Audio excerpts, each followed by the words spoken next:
Hey everybody, welcome to another video by Squirrel. This is Squirrel, and this video is on which blank is right for you.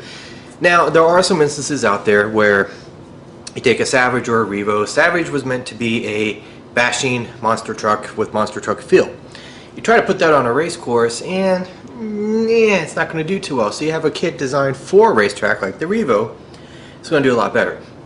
There's going to be examples like that. There's always going to be exceptions. There's no way to not have exceptions.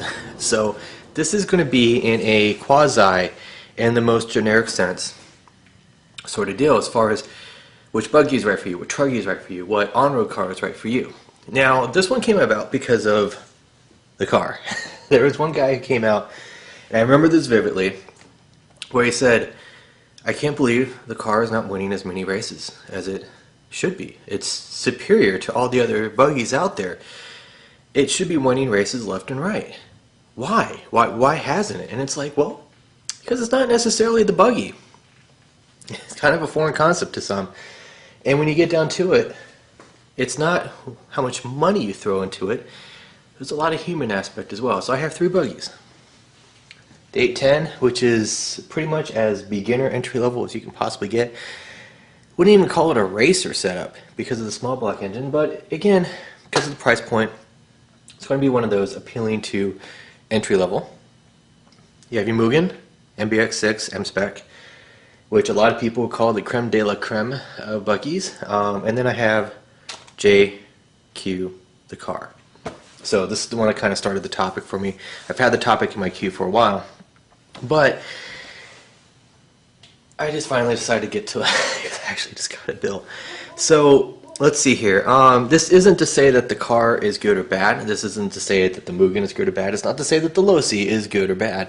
Simply put, this is a generic topic for people to understand. When you get something new, shiny, and everything else, is it necessarily meaning it's going to make you better? No. So most buggies have a standard setup versus, anything sort of crazy. Each buggy will also have something unique to it. For example, the Afna has a tilted engine, it also has a rear brake, and each buggy, though it is pretty much standard, is going to have its own little take and its own little flavor on it, its own little twist. The JQ is actually pretty cool in the sense that it takes all the little best of all the kits and combine it into one. But does that mean it's superior to the rest? And I say no. And you can actually see it, that one guy's observation of, why isn't it winning every race? So again, while most buggies have the standard setup for average conditions, alignments are made for nearly all environments. Now that means that a re-release is put out where it's a little piece of aluminum which moves the engine or the center diff or whatever the case may be. Those always happen. And you also have kind of like what happens with the Offna lines, where you have the Hyper 9 2.0 or the Hyper 8.5 or the MBX turning into the MBX M-Spec, things of that nature. You always have re-revisions that are released after about 6 to 12 months-ish, I would say. But it boils down to the car does not make the driver. And the reason why I say that is it doesn't matter which one of these you buy. None of it is going to make you a better racer. Now, what it will do is if you're constantly thinking about something, if you're doing something or compensating for the car, a better kit will actually help you not think about that or not focus on that. It will help you focus more on the track, what's coming up, people around you, things of that nature, the human element.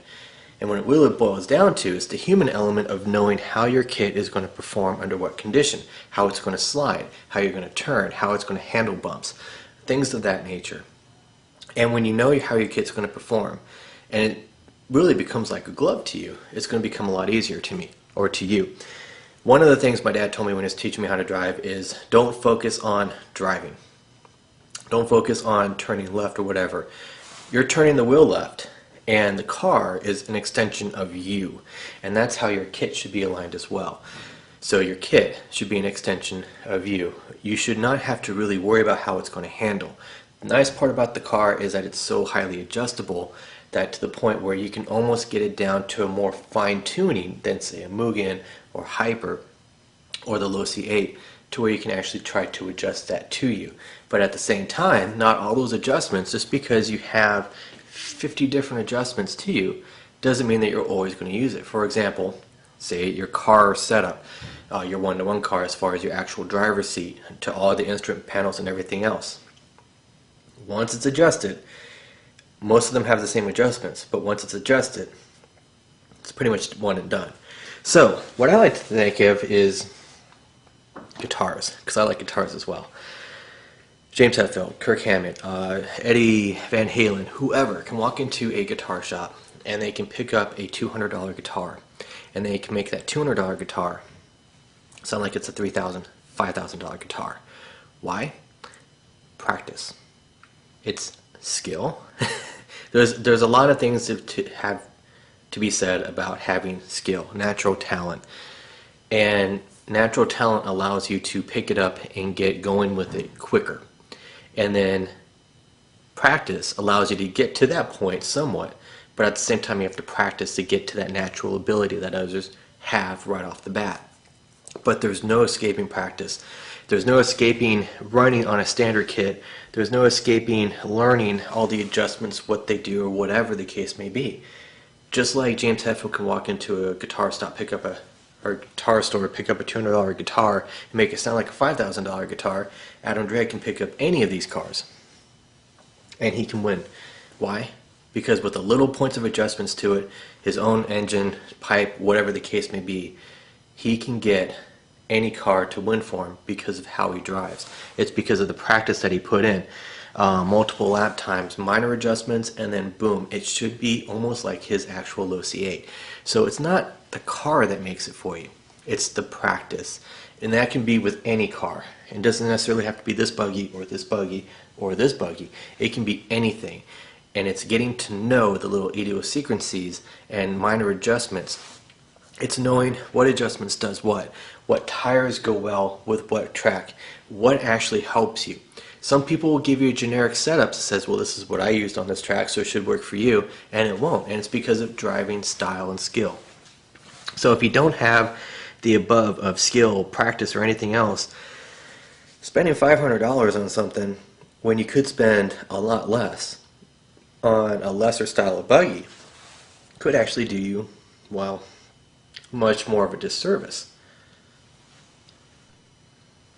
Mostly since owning a kit, any kit, will not necessarily make it better. Practicing on it will. 75% of the body, the hobby or more, are okay with a buggies of, say the Low C, the Mugens, the Offnas, the Associates, the Kyoshos, the Jammins, whatever the case may be. And they're winning simply because of, they may not necessarily be the people who have to have the newest all the time. We've all gone to the local hobby store and we've seen the tracks where the guy has to have the newest. He always takes it, he always does whatever alignments he's going to do, and he loses. Why? Because it's not necessarily that new kits is going to make you as a racer. It's not going to really give you an advantage unless you know how to drive. And that's what it all boils down to, is you have to put your practice in. So it doesn't really matter what you have. You could have a Hyper 7 and you could still win against Low C8s, against Mugens, against the car, against whatever the case may be. Because if that car fits you like a glove, where it pretty much performs for you, then that's all you really honestly need. It doesn't matter how it arrives, whether if you build it or not. It's on how you build it, it's on how you align it, and it all basically boils down to the differences in what they actually mean in alignment terms. A lot of the kits, they don't necessarily go into, they adjust it for your factory settings, but they don't necessarily adjust it to your customized settings. Mugen, on the other hand, they tell you what their factory settings are, and for the most part these are pull out of the box, put your engine and pipe in and servos, and then boom, you're off on the track and you're doing pretty good. But at the same time, you may have to do minor adjustments from there. So a lot of it just boils down to skill in alignments and knowing exactly what to actually get. Another thing that's actually very critical, it's part support. If I walk down to my local hobby store, no parts for the car. No parts for Mugen. Aha, there's parts for that though. So a lot of it is not necessarily buying the biggest, baddest Baus, Badass, whatever the case may be out there. A lot of it has to do with what you actually have. Now, there is the philosophy of 8-scale buggies or 8-scale buggies. They should be durable enough to last an entire race season, and for that I agree with. There's a lot of things out there, for example, 7,000, 5,000, and 3,000 weight shock oil. Yeah. That should be universal between here to here, or however it may be varied, you know, between whatever. You may have 2,000 in the rear here. But for the most part, your shock oil is your center differential, and your rear and your front differential oils will change, but they should be pretty much, you know, the same. You could swap shocks, but for the fundamental parts of the kit, there's going to be a lot of things that are the same that you can pretty much walk into any hobby store and pick up, like the oils or whatever. But there's going to be part-specific kits. Your chassis is going to start to wear. Your arms are going to start to wear. You're going to want to replace those, wings and things of that nature. So if your local hobby store doesn't necessarily support you, and let's face it, there are going to be times where you're going to crash. There are going to be times where you're going to rub. There's going to be times where things are just going to simply break, because that is the nature of RC. And when that happens, you want to be able to have part support. So for here, you're not going to get a lot of love at your local hobby stores for the most part, unless most of the racers start to actually turn to those brands. Hobby stores are going to sell what the local community wants, and for the most part, it's going to be the low season, the team associates. So one of the big parts of understanding that is, if you're going to buy the biggest, the best, whatever the newest is, keep in mind you're going to be very, very reliant upon the internet as far as the source for parts.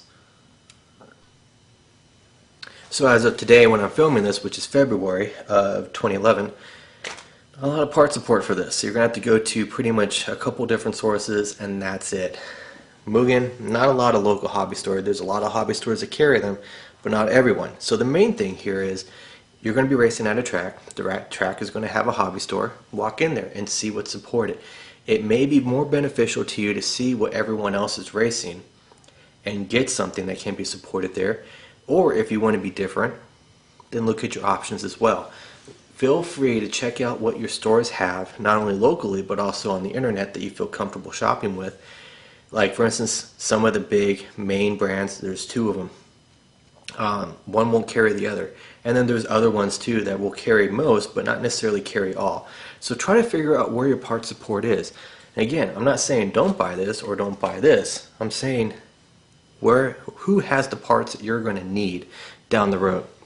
And the whole point of this is to determine the best kit for you, not the guy standing next to you at the local hobby store or the track, what another person feels to be the best, what a moderator at a forum feels to be the best. A lot of it is what appeals to you, what appeals most to your budget, why the other guys are running what they are.